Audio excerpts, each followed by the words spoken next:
오늘은 영화 이야기로 좀 시작을 해보려고 합니다. 저는 이제 영화를 보려고 할 때 좀 깊이 고민하거나 이렇게 그러는 편은 아닙니다. 그렇지만 일부러 안 보는 영화가 좀 있고요. 그런 장르가 있고 또 일부러 챙겨보는 그런 영화가 있습니다.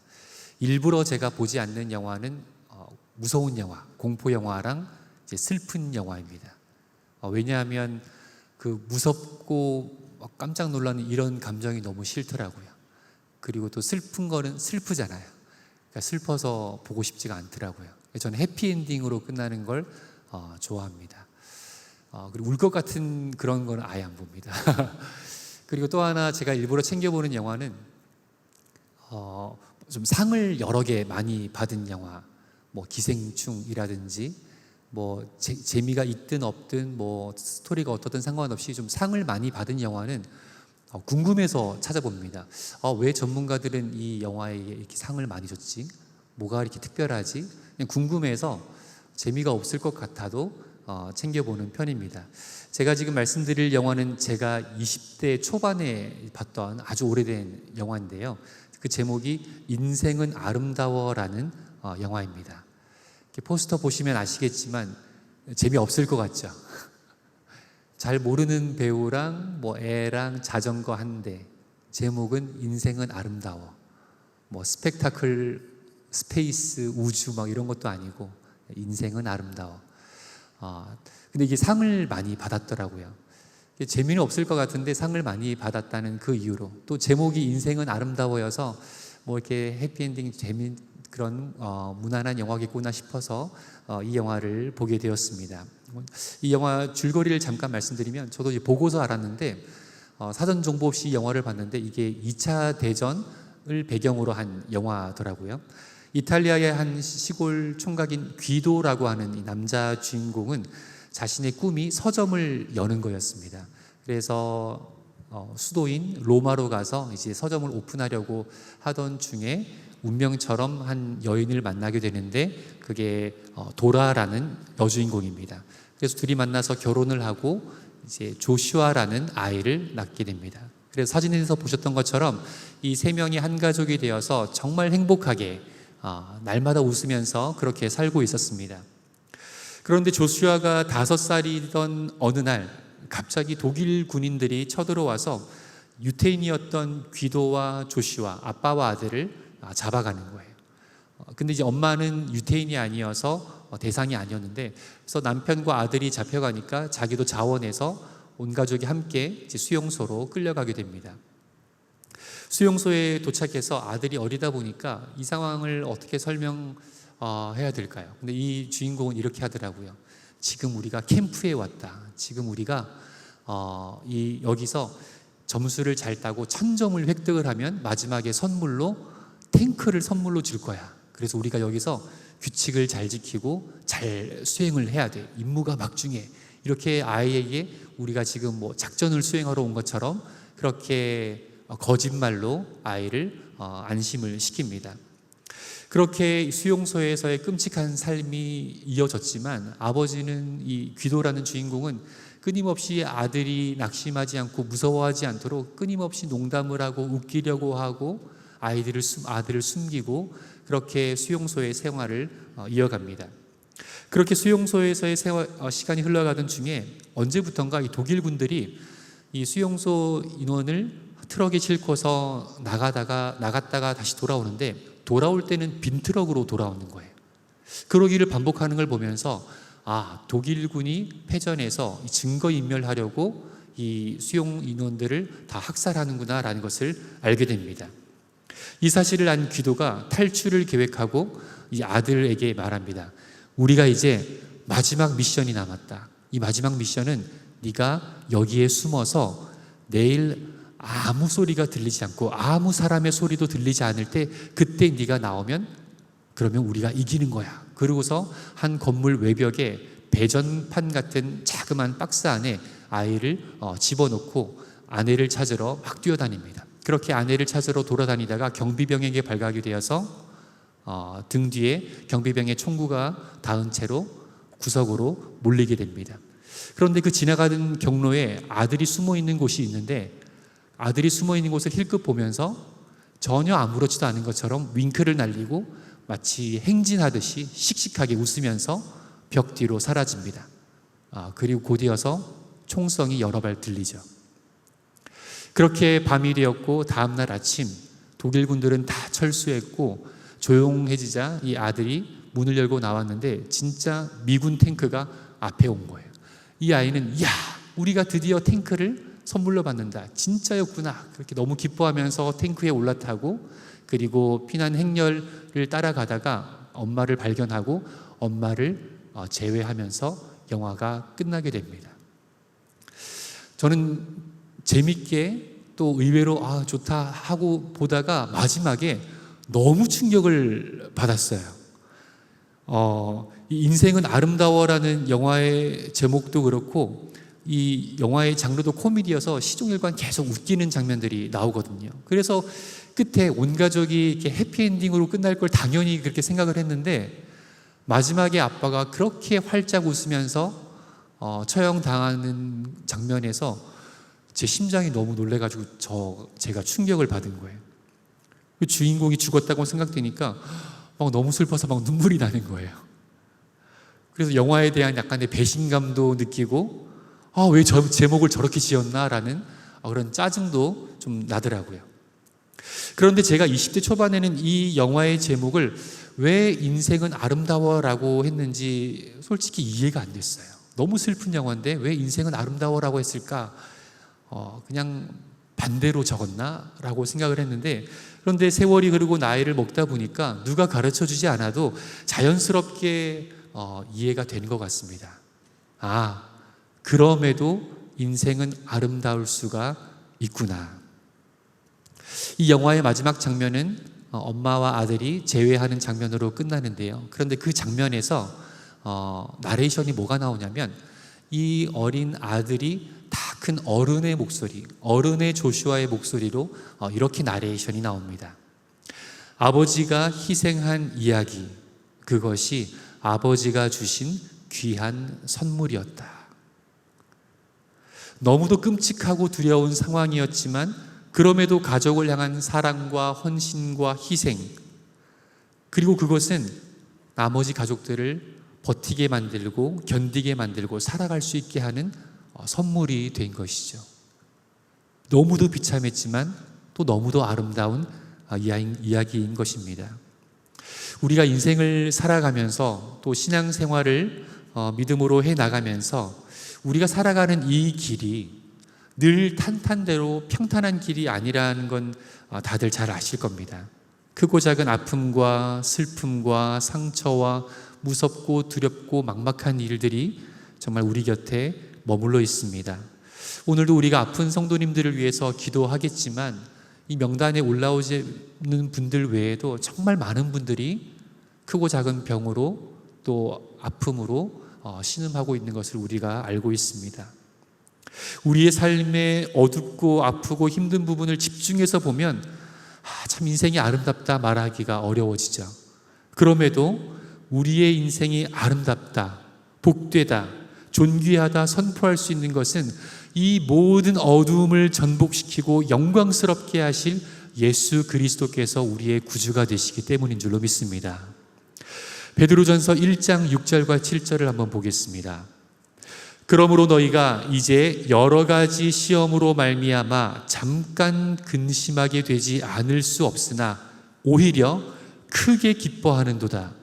너희 믿음의 확실함은 불로 연단하여도 없어질 금보다 더 귀하여 예수 그리스도께서 나타나실 때에 칭찬과 영광과 존귀를 얻게 할 것이니라. 아멘.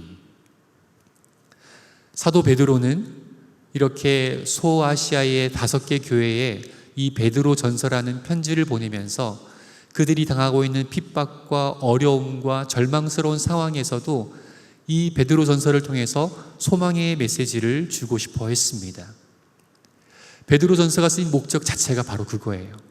이 땅을 살아가는 그리스도인들이 절망과 좌절과 어려움에 봉착하게 될 텐데, 핍박과 죽음 앞에 목을 내놓아야 할 때가 있을 터인데, 사단의 공격과 세상의 공격 가운데 휘청거릴 때가 있을 텐데, 그때 이 베드로 전서의 말씀을 통해서 하나님께서 우리에게 하시고자 하는 메시지가 있는 것입니다.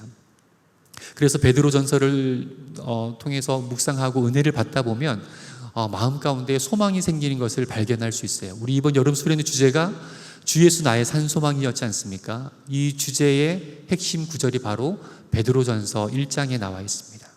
그만큼 예수님이 우리의 소망이 되심에 대한 메시지가 이 베드로 전서에 잘 담겨져 있는데요. 그리고 베드로는 이렇게 영적으로 힘들고 어렵게 살아가는 그리스도인들이 어떻게 살아내야 되는가, 믿음으로 마음으로 소망을 두는 것 외에도 실질적으로 어떻게 이 땅을 살아가야 하는가에 대해서 안내를 하고 있습니다. 오늘 제가 본문으로 삼은 이 두 개의 구절을 통해서 베드로가 전하고자 했던 이 영적 지혜를 우리 함께 살펴보기를 원합니다. 그 첫 번째는 나그네의 정체성을 가지라 하는 것입니다. 저와 여러분이 이 땅을 살아가는 동안 나는 나그네구나. 난 고향이 청주인데 그게 아니라 내 영적인 정체성이, 나의 존재의 정체성이 나그네구나 라는 것을 가지라는 거예요. 오늘 본문 11절을 함께 보겠습니다. 함께 읽을까요? 시작. 사랑하는 자들아, 거류민과 나그네 같은 너희를 권하노니 영혼을 거슬러 싸우는 육체의 정욕을 제어하라. 아멘. 성경은 우리가 이 땅에서 살아가는 인생의 때를 나그네가 잠시 거쳐가는 그런 장소를 대하듯, 나그네가 잠시 어딘가를 머물렀다 가는 그 짧은 시간을 대하듯 우리가 이 땅의 목적과 의미를 두지 말라는 거예요. 나그네는 잠시 쉬었다 가면 그 자리 잊어버리고 어딘지도 모릅니다. 그렇게 그 잠시 쉬었다 가고 머물렀다 가고 그냥 지나치는 그곳처럼 우리가 이 땅에 그렇게 목적이나 의미를 부여하지 말라라는 거예요. 내가 하루 묵어가는 곳이 아닌 내가 진짜 살아야 할 집에 우리가 투자를 하지 않습니까? 여름에 휴가를 어떻게 다들 다녀오셨습니까? 펜션 1박 2일 갔다고 한번 생각을 해보십시오. 펜션에 가서 좀 모처럼 쉬고 또 여유 있게 TV도 보고 맛있는 것도 먹고 그렇게 하려고 갔는데, 그런데 보니까 TV가 잘 안 나오는 거예요. TV가 이제 오래된 TV라서 좀 불량인 거예요. 그래서 이 남편이 이제 화가 났어요. 이제 모처럼 좀 재밌게 축구도 보고 하려고 그랬더니 이게 뭐야. 그리고 나가더니 뭐 전화를 하는 거예요. 전화보다 하나보다 그랬는데 좀 몇 시간 있다 보니까 시내에서 택배기사들이 와가지고 큰 와이드 TV를 하나 설치를 하는 거예요. 아니 여보 이게 뭐예요? TV 좀 제대로 봐야지. 하이마트에 전화해서 빨리 가지고 오라 그랬어. 이거 돈 주고 산 거예요. 그럼 돈 주고 사지. 이거 집에 갈 때 가져갈 거예요. 뭘 가져가? 그냥 오늘 하루 보는 거지. 남편이 이렇게 얘기를 했다면 그때부터는 이제 남편에 대한 호칭이 달라지겠죠.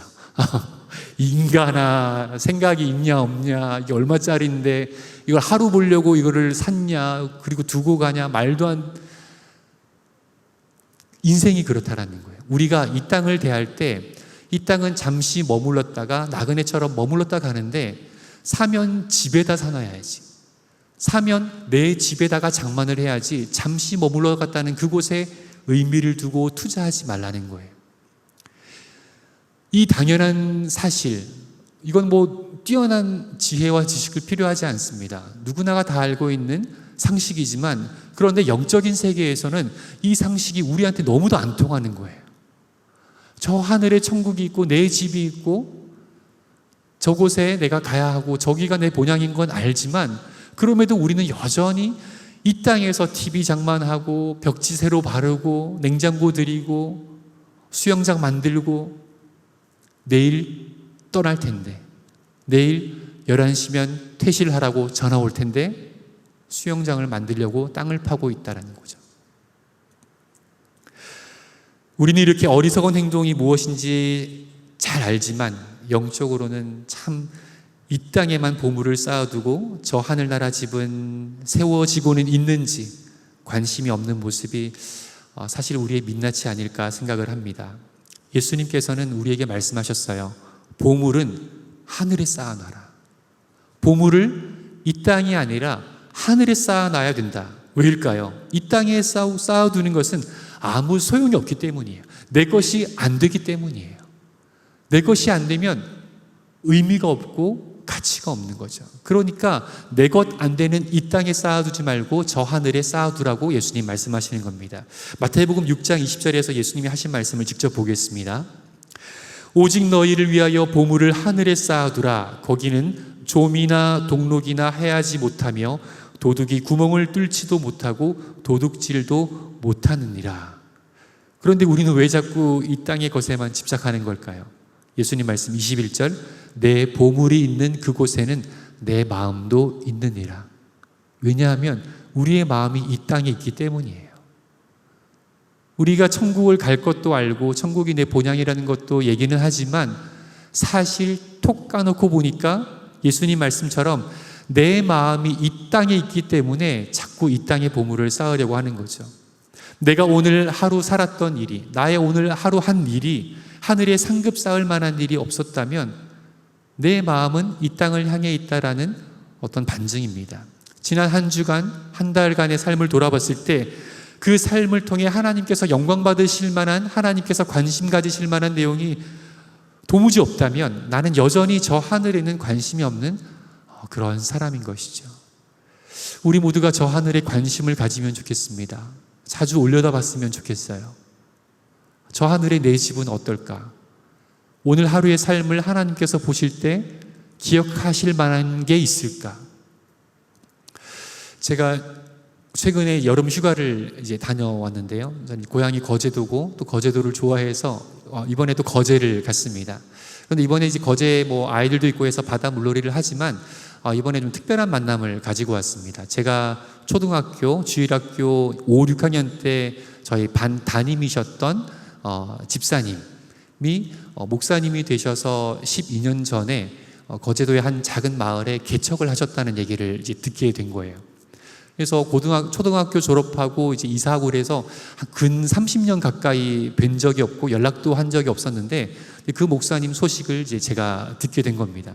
근데 제가 그 선생님을 어떻게 기억을 하냐면 제 평생의 초중고 이제 시절을 보내오면서 가장 기억에 남고 가장 고마웠고 가장 감동적이었던 선생님으로 제가 기억을 합니다. 그분은 예수님 믿은 지 2년 이 정도밖에 채 지나지 않았을 때 교사를 했는데요. 저는 그것도 모르고 정말 훌륭한 선생님인 줄 알았어요. 퇴근하면 항상 아이들을 챙기고 그 거제도 작은 마을에 몇 명 안 되는 아이들이 밤만 되면 선생님이 퇴근하기를 기다리는 거예요. 선생님 얼굴 보고 싶어서. 선생님 집에 놀러 가고 싶고 사주는 거 먹고, 그래서 여름만 방학만 되면 1박 2일 선생님 집에 가는 게 막 1년 사업처럼 막 기다려지는 그런 참 제 기억에 따뜻한 선생님이셨습니다. 이제 그 선생님을 만나러 간다니까 너무 이제 좋은 거예요, 마음이.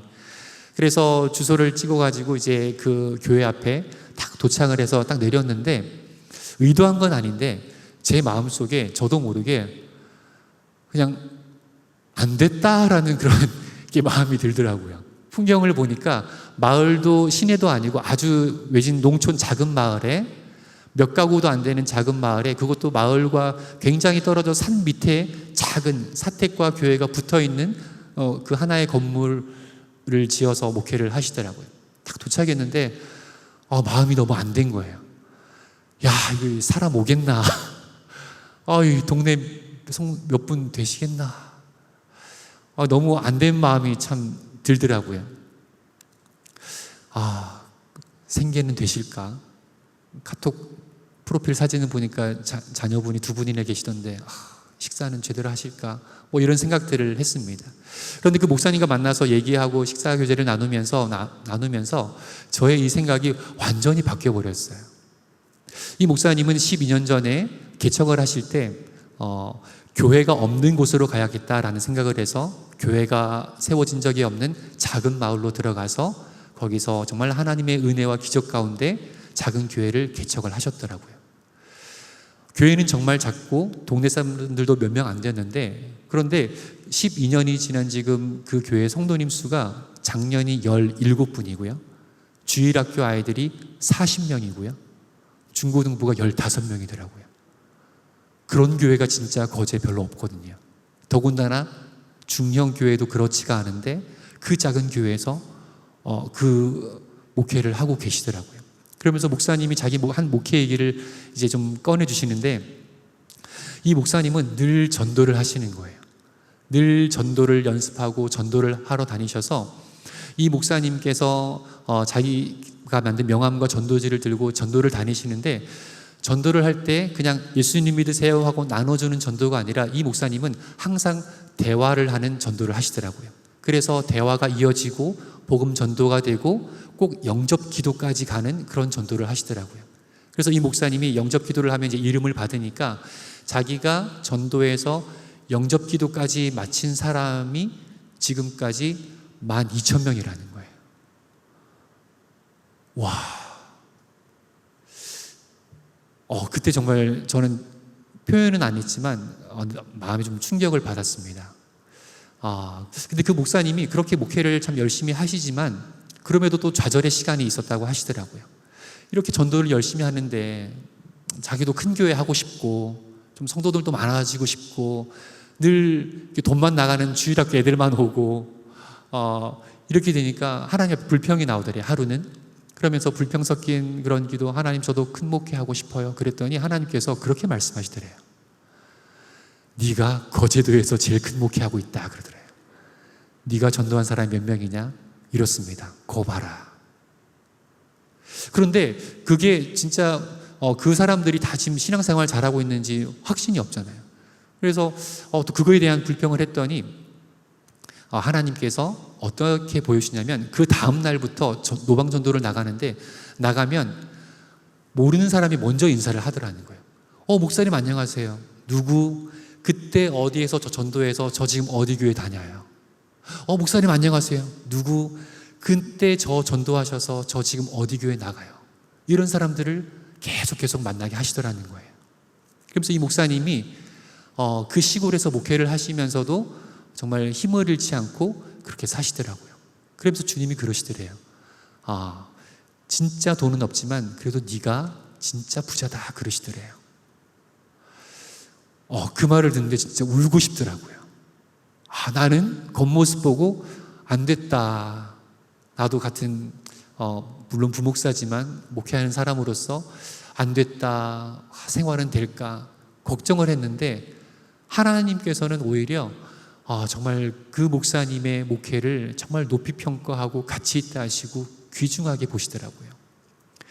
오늘 내가 하루를 살아도 1년을 살아도 이 하루의 삶이 1년의 삶이 하늘나라에 갔을 때 기억되지 못한다면, 하나님 앞에 칭찬받지 못한다면 그 삶은 가치가 없는 거예요. 이 땅에서 아무리 잘한다, 좋다, 훌륭하다 하더라도 하늘나라에 기록되지 못하고 하늘의 상급으로 쌓이지 않는 그런 이 땅의 삶이라면 아무 가치가 없는 거죠. 이 땅에 쌓아두는 것은 좀도 있고 동록도 있어서 결국엔 그 어느 것 하나도, 털끝 하나도 내 것이 될 수가 없다라는 거예요. 우리가 하나님 나라를 위해서, 하나님 나라를 바라보면서 우리가 그렇게 살아갔으면 좋겠습니다. 나그네 인생, 나그네 삶, 나의 본향은 저 천국이어서 내가 이 땅을 살아가는 것 곧 지나갈 터인데 내가 주님 앞에 섰을 때에 기억되는 그 인생 되시기를 주님의 이름으로 축복합니다. 베드로의 두 번째 권면을 한번 보겠습니다. 두 번째는 육체의 정욕을 제어하라는 것입니다. 11절 보겠습니다. 사랑하는 자들아, 거류민과 나그네 같은 너희를 권하노니 영혼을 거슬러 싸우는 육체의 정욕을 제어하라입니다. 베드로는 그리스도인의 정체성은 나그네입니다 라고 얘기한 다음에 곧이어서 하는 말이 육체의 정욕을 제어하라라고 육체의 정욕에 대해서 얘기합니다. 화살처럼 지나가는 우리의 인생이 영적으로 깨어 정신 차리지 않으면 너무도 쉽게 육체의 정욕으로 채워지기 때문입니다. 육체의 정욕이 없는 사람은 없지만 이 육체의 정욕을 제어하지 못하는 사람은 성도, 즉 거룩한 하나님의 백성으로 살아갈 수가 없습니다. 나는 크리스찬이라고 말하지만 그 안에 육체의 정욕을 제어하지 못하면 하나님의 사람, 성도라 칭함받을 수 없다는 거예요. 왜냐하면 육체의 정욕으로 움직이는 사람은 성령의 소욕을 거스르기 때문입니다. 예수님은 믿지만, 성령님 믿지만, 성령 충만 사모하지만 한쪽 죄 가운데 빠진 사람이 아니라 육체의 정욕을 따르는 사람은 그 성령의 소욕을 거스르는 사람이라고 성경은 얘기합니다. 갈라디아서 5장 16절을 보겠습니다. 내가 이르노니 너희는 성령을 따라 행하라. 그리하면 육체의 욕심을 이루지 아니하리라.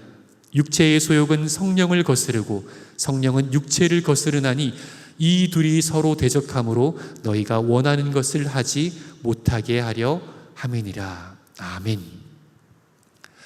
세속적인 그리스도인이란 말은 없는 말입니다. 그런 사람은 존재하지 않아요.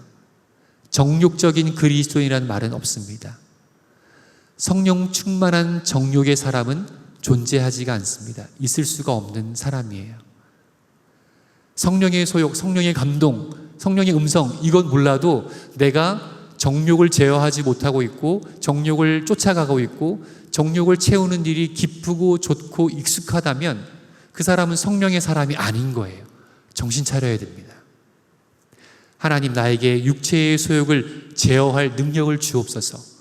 뿌리 뽑을 수 없는 이 육체의 정욕이지만 끊임없이 올라오는 돈에 대한 욕심, 음란에 대한 욕심, 명예에 대한 욕심, 온갖 욕심과 정욕들이 내 안에 있지만 그것을 완전히 뿌리 뽑을 수는 없지만 성령의 능력으로 제어할 수 있게 해달라고 우리는 기도해야 될 것입니다.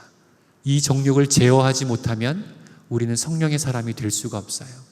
또한 성령의 사람이 되면 우리는 더 이상 육체의 정욕에 흔들리지 않게 될 것입니다. 오늘 이 밤에 우리가 함께 이것을 위해서 기도해 주시면 좋겠습니다. 하나님, 내가 정욕을 제어할 수 있는 성령 충만한 사람 되게 하여 주옵소서. 할렐루야. 세 번째는 선을 행하라입니다. 첫 번째는 우리의 정체성은 나그네입니다. 두 번째는 육체의 정욕을 성령의 능력으로 제어하라라는 것. 그리고 세 번째, 선을 행하라는 것입니다. 본문 12절 보겠습니다. 함께 읽겠습니다. 너희가 이방인 중에서 행실을 선하게 가져 너희를 악행한다고 비방하는 자들로 하여금 너희 선한 일을 보고 오시는 날에 하나님께 영광을 돌리게 하려 함이라. 아멘. 성령 충만한 그리스도인들이 성령의 감동과 말씀의 인도하심을 따라 살다 보면 그러면 결국에 이방인들, 하나님을 믿지 않는 저 사람들은, 그 세상 사람들은 하나님을, 우리의 삶을 통해서 하나님을 경외하게 된다라고 성경은 얘기합니다. 그리고 결국 하나님께서 영광 받으시고 우리가 신앙적으로 잘 살 뿐만 아니라 그들을 자연스럽게 전도하는 역사까지, 그 열매까지 우리 가운데 맺어진다라는 것입니다. 시간이 좀 지났지만 제 어머니 얘기를 잠깐 드리면, 저희 어머니는 거제도에서 저희 아버지 목회를, 시골 목회를 늘 해오셨는데요. 어머니는 성격이 굉장히 내성적이고 사람 만나는 것을 어려워하시고 늘 뒤에 구석에 계시고 말을 아끼시는 그런 성격이, 원래 성격이 이제 그런 분이셨습니다.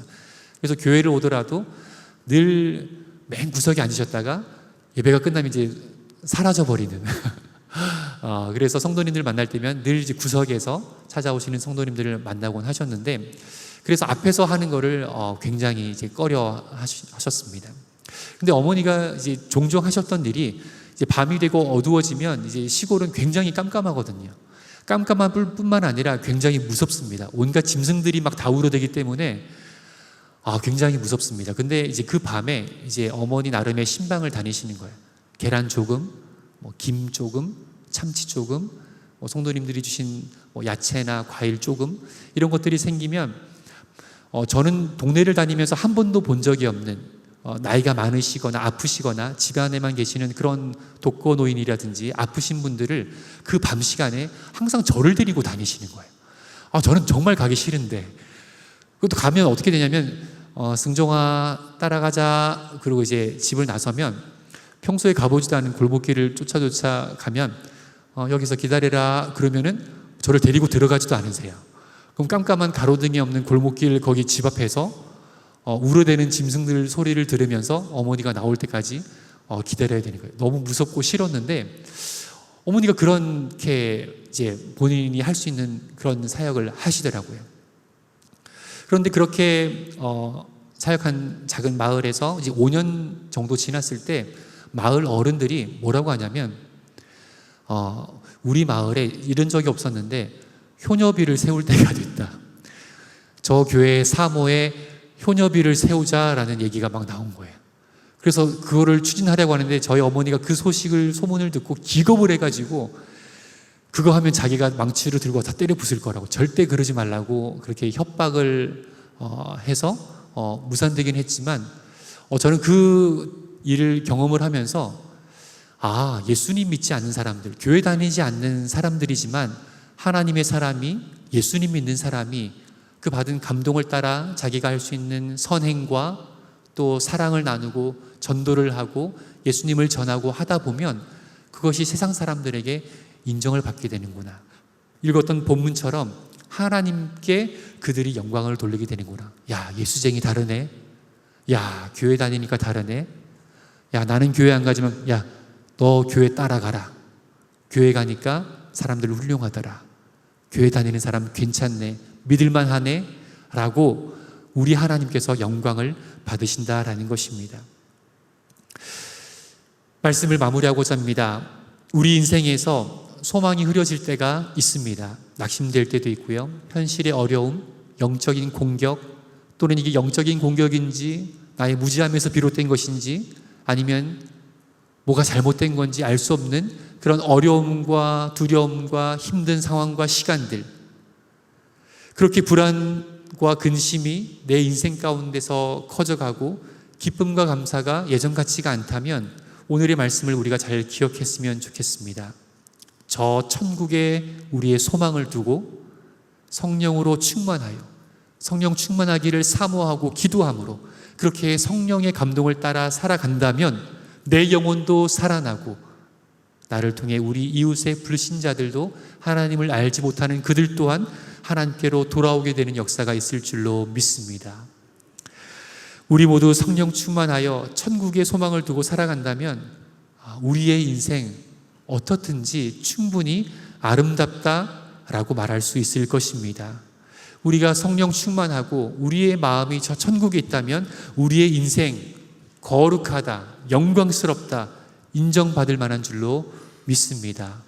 이 신앙의 여정에 잠시 스쳐가는 이 땅, 저와 여러분 다 나그네입니다. 우리는 청주에서 나그네고 한국 땅에서 나그네고 상당교회에서 나그네입니다. 나그네처럼 이 시간들이 다 지나갔을 때 우리가 천국에서 주님 만났을 때에 오늘 말씀의 응답처럼 우리가 하나님 앞에서 큰 자라 칭함받고 인정받는 그런 믿음의 사람들 되기를 주님의 이름으로 축복합니다. 하나님 아버지, 이 시간 머리 숙인 모든 주의 백성들 성령으로 충만케 하여 주옵소서. 믿음의 눈을 열어 저 천국을 보게 하시고 우리가 나그네 인생임을 마음 깊숙이 깨달아 알아서 우리가 하루를 살아도 1년을 살아도 우리가 저 천국의 소망을 두고 살아가는 인생 되도록 인도하여 주시옵소서. 성령을 따라 행하게 하시고 육체의 정욕을 제어하며 그렇게 하나님의 거룩을 드러내고 세상 가운데 빛과 소금의 역할을 잘 감당하도록 인도하여 주시옵소서. 이 나라가 여러 가지로 어려움 가운데 있습니다. 긍휼히 여겨 주옵소서. 주님의 긍휼과 자비를 베풀어 주시옵소서. 하나님, 대통령을 비롯한 모든 정치, 경제, 사회, 문화 지도자들에게 힘과 능력과 정의와 공의 마음을 허락하셔서 이 나라를 건강한 나라로, 안전한 나라로 잘 세워나가도록 인도하여 주옵소서. 어려움 가운데 있는 수많은 사람들, 그들의 삶을 긍휼히 여기사 하나님 이 시간을 잘 이겨내고 일어설 수 있도록 역사하시고 모든 사회 시스템과 기능들이 제 역할을 하도록 역사하여 주옵소서. 이 땅 가운데 영적으로 더러워진 모든 것들이 깨끗해지길 원합니다. 예수의 이름이 높아지길 원합니다. 교회의 영향력이 커져가길 원합니다. 예수의 이름이 더욱더 퍼져나가길 원합니다. 이 땅 가운데 우상 숭배가 무너지게 하시고 음란과 거짓과 우울과 분노와 악한 영들이 떠나가게 하시며 거짓과 온갖 탐욕들이 예수 그리스도의 이름 앞에 떠나가게 하시고 하나님의 통치가 이 땅 가운데 이루어지도록 역사하여 주시옵소서. 세계 각지에서 목숨 걸고 복음을 전하시며 그들의 삶을 내어 던지시는 선교사님들, 그 가정, 자녀들, 그 교회 성도들까지 하나님 기억하셔서 전능의 손으로 붙잡아 주시옵소서. 한 영혼도 실족하지 않도록 그들의 몸 상하지 않도록 지켜보호하시며 하나님의 크신 사랑의 손길로 안아주시고 인도하여 주시옵소서. 사단의 권세가 일어나지 않도록 틈타지 못하도록 막아주시고 날마다 복음이 왕성하게 일어나 예수 믿는 숫자가 날로 더해지도록 그리하여 하나님의 나라가 더욱더 확장되도록 사용하여 주옵소서.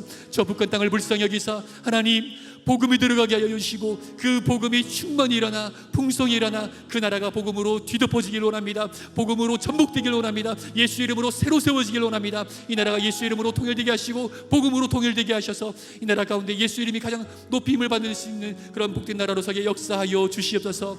하나님, 세계 각각의 여러 가지 재난과 어려움과 전쟁과 기근과 수많은 사람들이 정말 아파하고 눈물을 흘리며 고통 가운데 있으며 목숨을 잃어가고 있습니다. 하나님, 정말 망가져가는 이 땅을 주님 긍휼히 여기사 하나님 이 땅을 점차 회복될 수 있도록 하나님 먼저 믿는 자들이 깨어 회복케 하시고 우리의 기도를 통하여 하나님 일하시며 성령님 역사하셔서 이 땅이 정말 하나님의 나라로 잘 세워져 나가도록 인도하여 주시옵소서.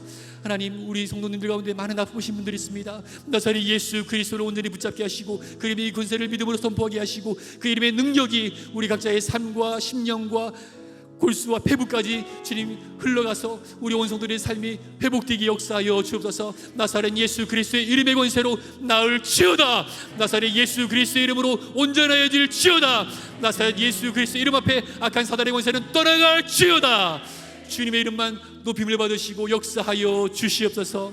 우리 각 가정에 있는 여러 가지 어려움들과 문제들 하나님 가정 예배로 회복할 수 있기를 원합니다. 예배 가운데 주님 임재하여 주시고 임재하신 하나님 우리 가정을 변화시켜 주시옵소서. 관계의 문제를 회복시켜 주시며 건강과 물질과 여러 가지 우리가 어리석어지는 모든 죄에 대한 문제들 주님 다 보게 하시고 깨닫게 하시고 돌이키게 하셔서 우리 가정이 믿음의 가정으로 천국의 가정으로 돌이키게 하시고 새롭게 서게 하시며 그렇게 우리 가정을 통해서 감사와 기쁨이 흘러 이웃들에게 흘러가도록 주님 역사하여 주옵소서. 이번 주일날 드려지는 예배 주님 기쁘게 받아주시기를 간절히 소망함으로 우리가 준비합니다. 하나님, 각 부서에서 예배당에서 여러 곳에서 드려지는 예배를 통해서 하나님 기뻐 받으시는 예배가 되게 하시고 또한 우리 온 성도들 가운데 큰 은혜가 임하도록 주님 역사하여 주옵소서. 성령님 임하여 주시고 예배를 주장하여 주시고 한 사람도 거저 왔다 그냥 돌아가는 사람 없이 모두가 주님의 음성을 들으며 하나님의 임재를 경험하고 은혜를 경험하고 돌아갈 수 있게 주님 은혜 베풀어 주시옵소서. 매번 드려지는 예배를 통해서 우리 성도들의 삶이 온전해지게 하시고 죄의 문제가 드러나게 하시고 예수 그리스도의 보혈로 회개케 하시고 더욱더 성결해지고 거룩해지고 하나님이 기뻐하시는 사람으로 세워져 나가는 역사가 매 주일마다 우리 가운데 있어지도록 역사하여 주옵소서. 말씀 전하시는 주서택 목사님 영육을 강건케 하시고 입술의 권세를 더하여 주옵소서. 안강복 담임 목사님 늘 성령 충만케 하시고 기도의 능력과 성령의 지혜를 더하셔서 주님의 심정으로 모양 잘하실 수 있도록 붙잡아 주시고 그 가정과 자녀들까지 주님 평안으로 메워주시고 지켜 주시옵소서. 피곤치 않게 하시고 아프지 않게 하시고 회복과 심의 기간을 통하여서 더욱더 강성해진 체력으로 영역으로 돌아오실 수 있도록 주님 붙잡아 주시옵소서. 내일부터 진행되는 어린이 영어주일 성경학교 있습니다. 하나님 그 가운데 주님 은혜를 충만히 부어주셔서 우리 아이들이 성경을 배우고 성경을 보고 찬송을 부르고 하나님을 알아갈 때에 예수님을 믿는 역사, 성령을 체험하는 역사, 은사를 경험하는 역사, 또 그 아이들을 통해서 가정이 복음화되는 역사가 있도록 주님 사용하여 주옵소서. 세우신 주의 종들과 섬기는 모든 교사들, 수종되는 모든 손길 가운데도 주님 동일한 은혜를 더하셔서 한마음 한뜻으로 성령의 인도하심과 능력 가운데 기쁨 가운데 이 집회를 잘 마치도록 주님 은혜 베풀어 주시옵소서. 하나님 믿음으로 예물을 드렸습니다. 이 예물 주님 기쁘게 받아 주시옵소서. 그 예물의 제목, 감사의 제목, 기도의 제목, 간구의 제목들 주께서 하시오니 그것을 들어주시고 응답하시고 외면하지 마시며 오늘 밤에 우리가 어렸던 그 모든 것들, 내 삶의 모든 어려운 문제들과 모든 아픔들까지도 주님 예수 그리스도의 보혈로 품어주시고 녹여주시고 안아주시고 하나님의 크신 사랑으로 다시 한번 일어서도록 회복하도록 역사하여 주시옵소서. 오늘 이 밤에 모여 기도하게 하시니 감사합니다. 기도하게 하신 하나님 또한 응답하시고 역사하실 줄로 믿습니다. 그 선하신 하나님 아버지를 기대하고 찬양하오며 이제는 우리 주 예수 그리스도의 크신 은혜와 아버지 하나님의 크신 사랑하심과 성령님의 내주 교통하시며 성령으로 충만케 하사 육신의 소욕을 버리고 하늘의 소망을 두고 살아가게 하시며 역사가 이제로부터 영원토록 우리 모두에게 함께 있을지어다.